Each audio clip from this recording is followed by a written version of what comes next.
स्वराज्याचे संस्थापक छत्रपती शिवाजी महाराज ज्या माणसाने माणसाला माणूस म्हणून जगण्याचा अधिकार दिला असे भारतीय राज्यघटनेचे शिल्पकार डॉक्टर बाबासाहेब आंबेडकर आणि या समाज सुधारणेमध्ये ज्या ज्या महापुरुषांनी आपलं योगदान दिलं असं सर्वांना मी वंदन करतो। या विचार मंचावर उपस्थित असणारे राष्ट्रवादी काँग्रेस पक्षाचे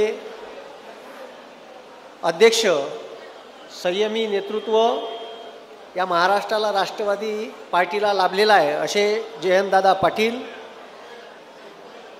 ज्यांच्या विचारातून या महाराष्ट्रभर छत्रपती संभाजी महाराजांचे विचार घराघरापर्यंत पोहोचले आणि ही शिवस्वराज्य यात्रा ज्यांच्या संकल्पनेतून आता राबवण्यात येत आहे असे संसदरत्न माननीय खासदार अमोलदादा कोल्हे, त्यानंतर राष्ट्रवादी युवक काँग्रेसचे अध्यक्ष मेहबूबदादा शेख, विद्यार्थी युवक काँग्रेसचे अध्यक्ष सुनीलदादा गव्हाणे, आपल्या नगर जिल्ह्याचे राष्ट्रवादी काँग्रेसचे अध्यक्ष राजेंद्रदादा फायके, या मतदारसंघात राहुरीमध्ये मी याच्या अगोदरही आलो आहे आणि या मतदारसंघात तुम्ही ज्यांना भरभरून मागच्या वेळेस भरभरून मतांनी निवडून दिलं याही वेळेस त्यांच्या पाठीशी खंबीरपणे उभे आहे असे प्राजक्तदादा तनपुरे। मी याच्या अगोदर लोकसभेच्या वेळेस प्रचारासाठी येऊन गेलो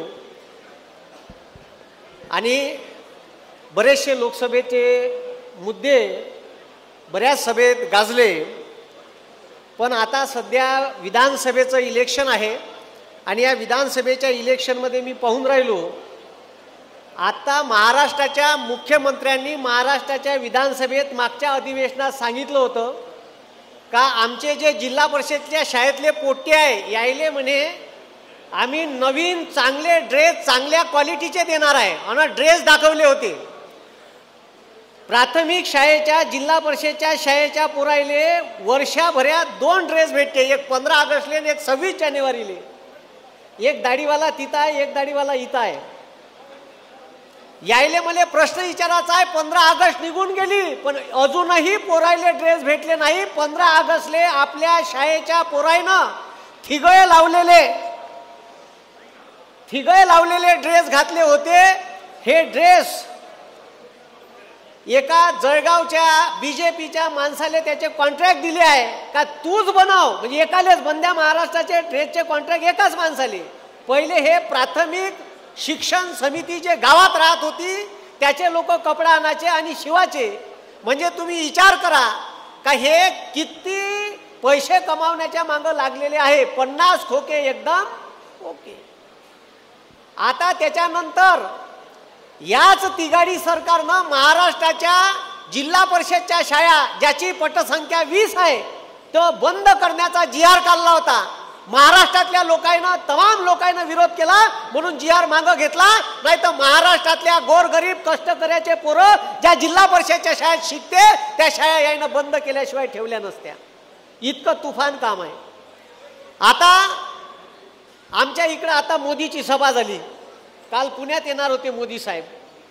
2 माणसातला फरक पहा, आमच्या इथं आदरणीय पवार साहेब आहे 84 वर्षाचे तरुण योद्धा, भर पावसात सभा, आणि ह्या दाढीवाला फाटरू ह्या पाऊस येणार आहे म्हणून सभा कॅन्सल केली यानं। मग तुम्ही विचार करा, म्हणजे या वयात पवार साहेब भर पावसात सभा घेते, पाऊस येणार आहे आणि मेट्रोचं काम होऊन त्याचं लोकार्पण करायला तयार नाही। साहेब हॉस्टेल ओबीसीचे 72 हॉस्टेल बंद्या महाराष्ट्रात, एका जिल्ह्यात 2 हॉस्टेल, एक मुलीसाठी एक मुलासाठी। 2014 पासून मागणी करून राहिलो, 19ले म्हणे देतो, ठीक आहे, 20-21ले म्हणे सगळे तयार झालं। 10 वर्ष लोटले, आता त्यानं प्रोसिजर केली, हॉस्टेलची जागा घेतली, पण तुम्हाला सांगतो अजूनही उद्घाटनाले या नेत्याले वेळ नाही भेटून राहिला। आपले पोरं रूमा करून राहून राहिले पण हॉस्टेल द्यायचे उद्घाटन करायला तयार नाही। हॉस्टेलचं भाडं सुरू झालं। आमच्या गावात बीजेपीचा आमदार आहे पंकज भोयर वर्धेत, त्यानं स्वतःचे 2 कॉलेजचे हॉस्टेल भाड्यानं दिले, 1,84,000 रुपये भाडं आहे। 3 महिन्यापासून भाडं त्याच्या घरात चाललं पण हॉस्टेल सुरू नाही केले। इतके बदमाश लोक आहे, का म्हणावं आता येईल। त्याच्यानंतर आता तुम्हाला सरकारने एक योजना चालू केली, पैसे पहा कसे काढते तुमच्याच पासून. या आमच्या आया बहिणी आहे इथं, 1500 रुपये चालू केले का नाही तुम्हाला? 1500 रुपयात बहिणीचं प्रेम विकत घेता येत नाही, हे लक्षात ठेवा म्हणा. 1500 रुपयात बहिणीचं प्रेम विकत घेता येते का? आमच्या आया बहिणीले 1500 रुपये देते. शेतकऱ्याले 6000 रुपये किसान सन्मान योजनेचे देते मोदी सरकार. पण आमच्या खतावर 5% GST आणि फवाऱ्याच्या औषधावर 18% GST आहे. 1 लाखाचं औषध जर शेतकऱ्यानं घेतलं तर 18,000 रुपये मोदीच्या घशात चालले. म्हणजे 6,000ची भीक द्यायची, 18,000 खिशातून काढून घ्यायचे. इतके बदमाश लोक सत्तेत बसवले आहेत. याले जबाबदार आपणच आहे. पण आता जसं तुम्ही लोकसभेत परिवर्तन केलं तसं येणाऱ्या निवडणुकीत आपल्याला परिवर्तन घडून आणायचं आहे आणि पुन्हा या मतदारसंघातून प्राजक्तदादाला आमदार आपल्याला करायचं आहे. त्याच्यानंतर मी आता एक सर्वे म्हणजे मी एक अभ्यास केला. मी नेहमीच त्याच्याबाबत चालू राहते माझे काही ना काही. आता मनमोहन सिंगाच्या 10 वर्षातला अभ्यास केला आणि ह्या दाढीवाल्याच्या 10 वर्षाचा अभ्यास केला का यानं शेतकऱ्याच्या जे 26 पिकाचे हमीभाव जाहीर केले केंद्र सरकार, यानं 10 वर्षात किती भाव वाढवले. तर तुम्हाला सांगतो, मोदीनं सोयाबीनच्या 10 वर्षात सोयाबीनवर आणि कापसावर यानं का सत्यानाश केला तुम्हाला सांगतो. किती 10 वर्षात किती भाव वाढवले. तर मनमोहन सिंगांच्या काळात सोयाबीनचा भाव होता 2003-04 मनमोहन सिंग आले तेव्हा 930 रुपये. सगळे व्हिडिओ टाकलाय मी यूट्यूबवर. आणि 14 त्याचं पद गेलं तेव्हा भाव होते 2560 रुपये. म्हणजे 10 वर्षात मनमोहन सिंगांनी सोयाबीनच्या भावात, मनमोहन सिंगाचं सरकार होतं आणि महाराष्ट्राचे कृषी मंत्री होते आदरणीय पवार साहेब. त्यावेळेस 175% भाववाढ झाली. म्हणजे 250% दुपटीपेक्षा जास्त. तुम्ही विचार करा, 9×3=27 म्हणजे जवळपास 33 भाववाढ केली सोयाबीनची. आणि ह्या दाढीवाल्यानं पहा का केलं.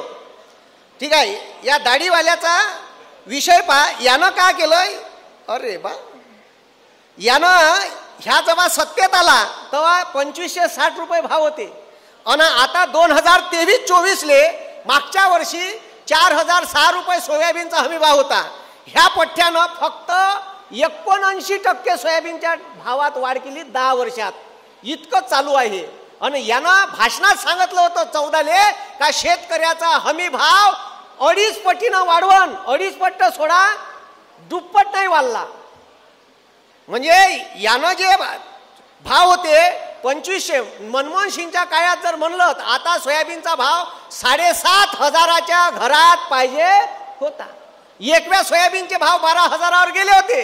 ह्या पठ्ठ्यानं काय केलं माहित आहे का, अमेरिकेहून जेनेटिकली मॉडिफाईड म्हणजे जे सोयाबीन आपल्याला लावायची परवानगी नाही ते सोयाबीनची ढेप बोलावली अकातल्यासारखी. आणि सोयाबीनचे भाव 12,000वरून 4,000वर आले. इतकं बदमाश आहे. तुरीचे भाव वाढले. एकव्या तुरीची डाळ बोलावली इजिप्तवरून. किती बोलावली, औकातल्यासारखी बोलावून घेतली. सोयाबीनचे भाव, तुरीचे भाव 4,000वर आले 12,000वरून. तर कंट्रोलले 32 रुपये किलो विकली भोगदार पडलेली तुरीची डाळ सार्वजनिक वितरण प्रणाली.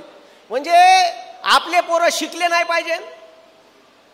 त्याच्यानंतर MPSC ग्रामसेवक, तलाठी, पोलीस भरती ह्या परीक्षा MPSCला द्या असं मी कितीतरी वेळा म्हणलं. वर्ग 3 वर्ग 4च्या पण MPSC घ्यायला तयार आहे पण हे द्यायला तयार नाही. यानं प्रायव्हेट संस्था नेमल्या, तिथून काही गल्लोऱ्या खायला भेटत असेल. छत्रपती शिवाजी महाराजाच्या नावानं राजकारण करते. याची निष्ठा तरी आहे का छत्रपतीचं नाव घ्याले. सुरत मार्गे गुवाहाटी पैते, गोवा मार्ग वापस येऊन सकाळी शपथविधी घेते. अरे घेते ना. आणि मग आम्हाला हे सांगते निष्ठा.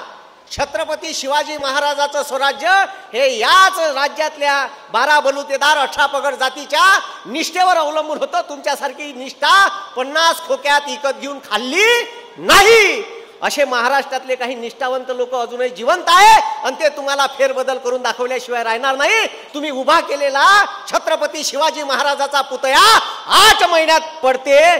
तुम्हाला या महाराष्ट्रातली अस्मिता आजही प्रत्येक माणसाच्या मनात जिवंत आहे आणि ती अस्मिता निवडणुकीतून दाखवल्याशिवाय ठेवणार नाही. तुम्ही मार मोठाल्या गोष्टी केल्या होत्या तर आम्ही छत्रपती शिवाजी महाराजाचं स्मारक 650 कोटी रुपयाचं कुठं उभारू? अरबी समुद्रात उभारू. त्याचे 25 करोड रुपये खर्च झाले पण अजून एकही ईट उभी केली नाही. म्हणून हे लक्षात ठेवा का सध्या काय बदलीचा आहे, आपल्याला बदल घडवणं गरजेचं आहे. जर पुन्हा आपण अशाच परिस्थितीत राहिलो तर ते उरावर बसल्याशिवाय राहणार नाही. म्हणून मला एवढंच सांगावं असं वाटते का आपल्या पवार साहेबांनी सगळ्या लोकांना म्हणजे जे पक्ष फोडून गेले त्याला आता थोडीशी लाज येऊन राहिली का आता आपलं डिसिजन तर चुकलं नाही. बीजेपीला असं वाटून राहिलं का आपलं डिसिजन चुकलं बा. आता तोंड दाखवायला जागा नाही जी, प्रत्येक ठिकाणी लोक विचारून राहिले आणि आता त्याच्या सीटाच आल्या नाही तर सीटा वाटपावरून भांडण लागते का का. पण आता महाविकास आघाडीचं सरकार येणाऱ्या काळात येणार आहे आणि जे लोकसभेचं इलेक्शन झालं त्याच्यात 170 जागांमध्ये आपण 288 मतदारसंघात आघाडीवर होतो. जे बहुमत तिथं होतं तेच बहुमत कायम राहिलं पाहिजे आणि तुमच्या मतदारसंघात पुन्हा एकदा एक महाविकास आघाडीचा राष्ट्रवादी काँग्रेस पार्टीचा उमेदवार म्हणून प्राजक्त दादाला निवडून द्यायचा आहे. मी मागून ठीक आहे, मी आवाज देतो, तुम्ही मागून आवाज द्या. राम कृष्ण हरी. दोन्ही हात वर करा. राम कृष्ण हरी. राम कृष्ण हरी. मला इथे आमंत्रित केलं त्याबद्दल खूप खूप धन्यवाद. जय हिंद, जय महाराष्ट्र.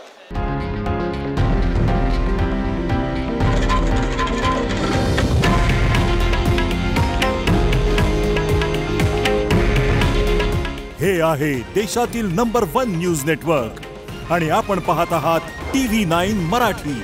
काळजी तुमची, हित महाराष्ट्राचं.